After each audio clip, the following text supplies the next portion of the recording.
ሻለ የሆነች ጓደኛዋ አለች መክያ የምትባል ጓደኛ አለቻት። እሷም በፍቅር ስለምጠራጠራት እታች እኛ ፎቅ ሆነን እሷ ግራውንድ ወስዳት ተነጋግረው መክያ አልቅሳ መጣች። እኛም ምሳ ሰርተን እየጠበቅናቸው እንብላ ስንላቸው አይ ቆይ ፀጉሯን ማበጠር አለብሽ ፀጉርሽ ስለረዘመ ጫፍጫፉን ልቁረጥልሽ ብላ በግድ አስገድዳ ፀጉሯን ቆረጠችላት። የመክያል ቆርጣ መጨረሻ ላይ እኔን የምጥለው ታገለቻት። መክያ እና እሷ ታገሉ። መጨረሻ ላይ ዘመን ያሸንፋ ይዛው ወጣችና መልሳ ቦርሳ ውስጥ ያዘችው። ባሌን ፍቅርን ስለጠራጠረች አልታስደግምባት ማለት ነው።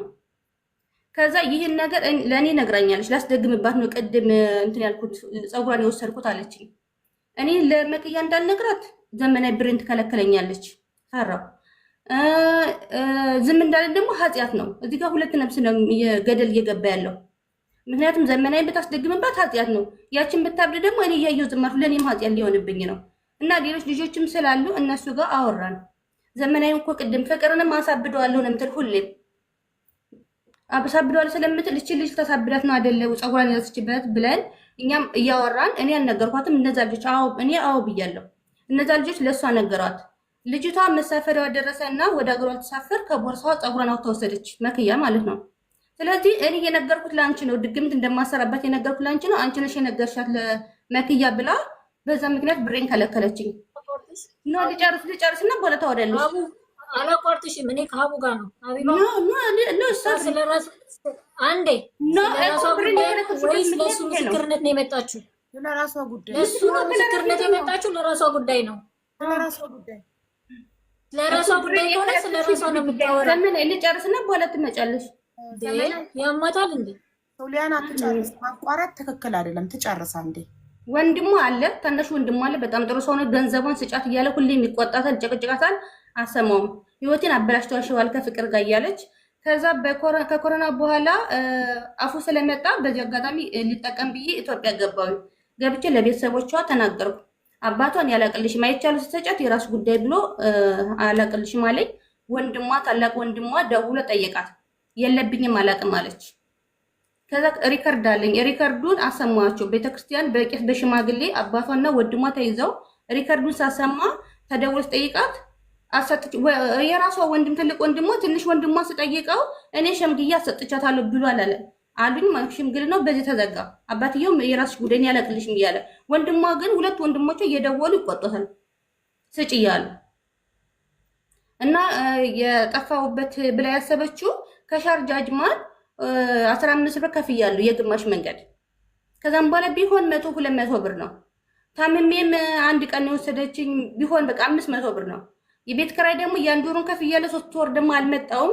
አንድ ወሩን 200 ብር ነው የምትወስደው ከ10,000 ድርሃሙ ላይ ማለት ነው። ያለው ነገር ይሄ ነው። እሺ ካንቺ ሰምተናል። ምንም አይነት ማስረጃ የለሽም? ሪከርድ አለኝ። ሪከርድ አመጣለሁ ፈልጌ በዚህ 2 ቀን አመጣለሁ። ወይም ደግሞ የሷ ወንድሞች ጋር መደወል እችላለሁ። ችግር የለውም። ወንድሞቿ አይክዱም። አሁን ልትደውይ ትችያለሽ። ምክንያቱም ከቀናት በኋላ ምናልባት ተመክረው ባይመሰክሩስ ምስክርነታቸውን ባይሰጡስ? ይመሰክራሉ። ወንድሞቿ ይመሰክራሉ እንዳለባት እና መጨረሻ መጀመሪያ አላቅም አለች። ሪከርዱን ሳሰማቸው ሲደውሉ ሲቆጣት ወንድሟ ትንሽ ወንድሟ እኔ ደውዬ ተቆጥቻ ሰጥቻታለሁ ብሎ አለናል። ተውኩት በቃ ለፈጣሪ ሰጥቼ ተውኩት። ሪከርዱን ታመጫለሽ? ሪከርዱን እሺ ቀን ሰጠኝና አመጣለሁ። እሷ 7,000 ድራም አለብኝ ያዘኑ ብላ ለወንድሟ ያወራችው ሪከርድ አለኝ አመጣለሁ። በጣም ጥሩ፣ እሱን እንሰማለን። እሺ ሶሊያና ከንግስት ጋር ከምትተዋወቁበት ጊዜ ጀምሮ ያወራችው ትክክል ነው አይደለም? አንቺ ደግሞ የራስሽን ተናገሪ። አውዬ እሷን አውቃታለሁ። የአንድ ሰፈር ልጆች ነን። ከአንድ ክላስ የተማርን ነን። ያስጠፋዋት እኔ ነኝ። የመጣችበት በባንጋሊ መኪና ነው። 5,000 ነው ያስከፈለች። እኔ አይደለም የበላው 5,000 ነው የከፈለችው። የቤት ኪራይ እኔ ከፍዬ እየኖርኩ መቼም ከፍዬ አላኖርሽም ማለት። አሰላሙ አለይኩም ወራህመቱላሂ ወበረካቱ። ውድና የተከበራችሁ የወጊቱ ቤተሰቦች ሰላም፣ ጤና፣ ፍቅር በያላችሁበት ተመኘውላችሁ። እንዲሁም ክርስቲያን ወገኖቼ ሰላም ብያለሁ። ይህን ቪዲዮ ላይክ፣ ሸር ማድረጋችሁን እንዳትረሱ። እንዲሁ በአሁኑ ጊዜ ማነው የሚታመነው ነው? እኛ ኢትዮጵያውያኖች፣ እኛ ሀበሻዎች የማያልፍልን ቅንቅናም ስለሆን የማያልፍልን ምቀኛ ስለሆን ነው። እች ልጅ ሀቢባ ቤት ፍቅር ዲዛይን የሚባል ዱባይ ላይ ታዋቂ ልብስ ነጋዴ ድርጅት ያለው ሰው በውስጡ ብዙ ሰራተኞችን የያዘ ለብዙ ልጆች የስራ እድል የፈጠረ ሰውዬን ነገር ግን ሚዲያ ላይ እሱን ልታዋርድ፣ ሚዲያ ላይ እሱን ልታቃልል፣ ከእህቱ ጋር በመመሳጠር እህቱን በመምከር እህቱን በመጀንጀን ከእህቱ ጋር ሆና ተውቃቸውን እንግዲህ እሷ እንደተናገረችው ፍቅረኛዬ ናት፣ ፍቅረኛዬ ነው ትላለች። ከኢትዮጵያ ዱባይ ያመጣሁት እኔ ነኝ ትላለች። እሱ እንደሚለው ደግሞ አዎ ከኢትዮጵያ ዱባይ አምጥታኛለች፣ ነገር ግን ፍቅረኛ አይደለችም ይላል። አላሁ አለም እንግዲህ አላህ ነው የሚያውቀው በእነሱ መካከል ምን እንዳለ ማለት ነው። ግን ለሰው ልጅ በዚህን ያክል ክፋት እሱን ለማሳበድ ቲሸርቱን ኢትዮጵያ ልኬ ወይ በፖስጣ ቤት ልኬ አሳብደዋለሁ የምትል አሁንም ደግሞ አንድ ጃዛ ቤት ነበር የሚኖሩት። ሲኖሩ ግን የጓደኛዋን ጸጉርሽ ረጅም ነው ብላ ቆርጣ እስከዚህ ድረስ ክፋት፣ እስከዚህ ድረስ በጣም በቃ ምን ልበላችሁ። ይሄ ከአንድ ሀበሻ እንዲሁ ይህንን ጉዳችንን ይህንን ታሪካችንን ሶሻል ሚዲያ ነው። ሶሻል ሚዲያ ደግሞ አሁን ላይ የማይተረጉመው ነገር የለም፣ የማይተረጉመው ቋንቋ የለም። ቋንቋ ትተረጉማለች። የዱባይ መንግስት ሰምቶ ጥርግርግርግ እንዳያደርገን። ሁለተኛዋ ኢትዮጵያ ያልነበረች ዱባይ አሁን ላይ ሴቱም ወንዱም ዱባይ ላይ በስቷል። አሁን ግን የዱባይ መንግስት ጥርግርግ እንዳያደርገን ፈራሁኝ። በማን የተነሳ? በአንድ ስዳደግ ምቀኞች፣ ሴረኞች የተነሳ ከኢትዮጵያ ተሸክመው አይጥ ይዘው መጥተዋል አሉ። አይጥ የሞተች አይጥ ይዘው መጥተዋል እያሉ ቲክቶክ ላይ ሲያወሩ ነበረ። እስከዚህ ድረስ ነው ሀበሻዎች የረከስን። ሀቢቢ ውጣ ስራ፣ ሀቢብቲ ውጭ ስሪ፣ ላብሽን እንዲህ እርጭት አድርገ ስሪ፣ ጥርግ አድርገ ስሪ፣ ስራ ገንዘብ ሴፍ አድርገ፣ ገንዘብ ሴፍ እንዴት እንደሚደረግ ልመድ። ሰው ቁጭ ብላችሁ የሰው ቅንቅናማ አትሆኑ፣ የሰው ምቀኛ አትሆኑ። ያደገን ሰው የተለወጠን ሰው እናበረታታው፣ ይቀጥልበት። ምክንያቱም በስሩ ሌሎችን ያበረታታል፣ ሌሎችን ያሰራል፣ ለሌሎች የስራ እድል ይፈጥራል። ብቻ ምንድነው እኛ ሀበሾች የምናውቀው በጣም ተኛ ካፍ ያለ ሰው፣ ተኛ ለየት ያለ ሰው፣ ተኛ በቃ በሀብት በለጥ ያለ ሰው ካየን ራሱን ነው የምንለው። ራሱ የሌላ ሀገር ዜጋ ቢሆን ትንሹም ትልቁም ማስታወቂያ ይሰራለታል፣ ፕሮሞት ይሰሩለታል፣ ያስተዋውቁለታል። እንኳን አይደለ ራሱን ሊሉት ማለት ነው።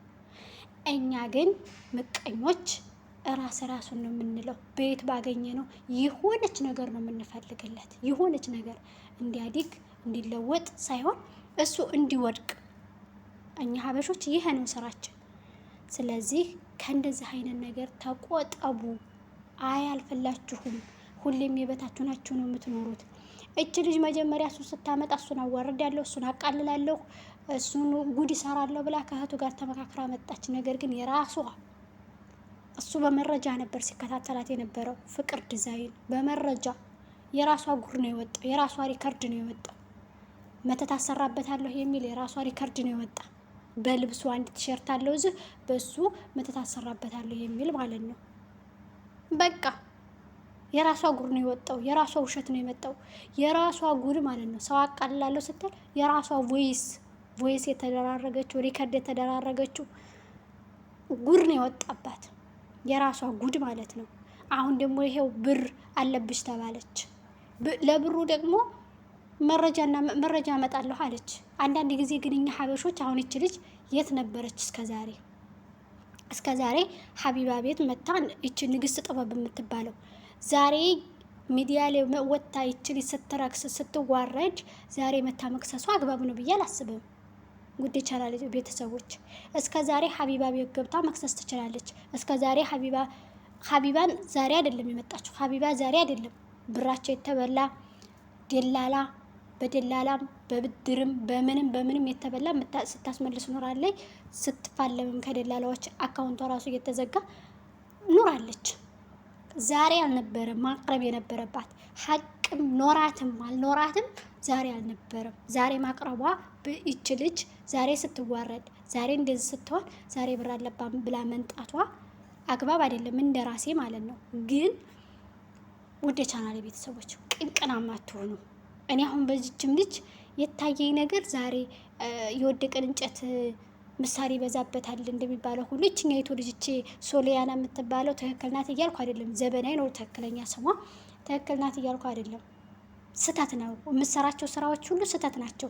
በገዛ ባፏ ራሷ ሪከርድ ያደረገችው የራሷ ሪከርድ እየወጣ ስለሆነ ማለት ነው። ነገር ግን ደግሞ አንድ ሰው ወርቋል ተብሎ በመሳሪያ አይከተከትም። ገብቷችኋል? አሁን እሷ ቤት ራሱ ላይ ብላይ ስትገባ እየሄዱ የሚሳደቡ ሀበሻዎች አሉ። እቤቷ አትሄዱ። እናንተ ተሳርባችሁ ለራሳችሁም ወንጅላችሁ ሰውን ማስወንጅላችሁ። ሁለት እቤቷ በቃ አለመሄድ። በምትሸጣቸው እቃዎች አስደግመሽበት ታዋት በቃ። እሷን ነገ ጧት የሚጠይቃት ሂሳብ የምትሰራው ከፈጣሪዋ ጋር ብቻ ነው የምትተሳሰበው። አሰራችም አላሰራችም ታዋት። እኔ ትክክል ናት እሷ ልጅ እያልኩ አይደለም። ወደ ቻናል ቤተሰቦች ሳብስክራይብ አድርጉ፣ ሼር አድርጉ። ታዋት ትስራ፣ አንቀናቀን፣ በቃ ትማር። ስለዚህ ወደ ቻናል ቤተሰቦች ይህንን ቪዲዮ ላይክ አድርጉ፣ ሼር አድርጉ። እሷም ደግሞ ከስተቷ ትማርበት።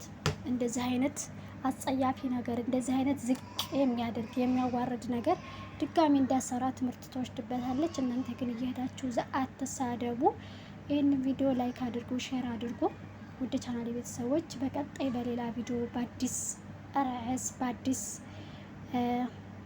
እንትን እስከምንገናኝ ድረስ ሀገራችን ሰላም አለ ያድርግልን። ግን ላይክ ሼር ማድረጋችሁን እንዲሁም ደግሞ ሰብስክራይብ አድርጉኝ። ሰብስክራይብ በቅርቡ ወደ 5000 ጉዞ። ውድ ቻናል ቤተሰቦች ወዳችኋለሁ፣ አከብራችኋለሁ። ስለነበረን ቆይታ አመሰግናለሁ።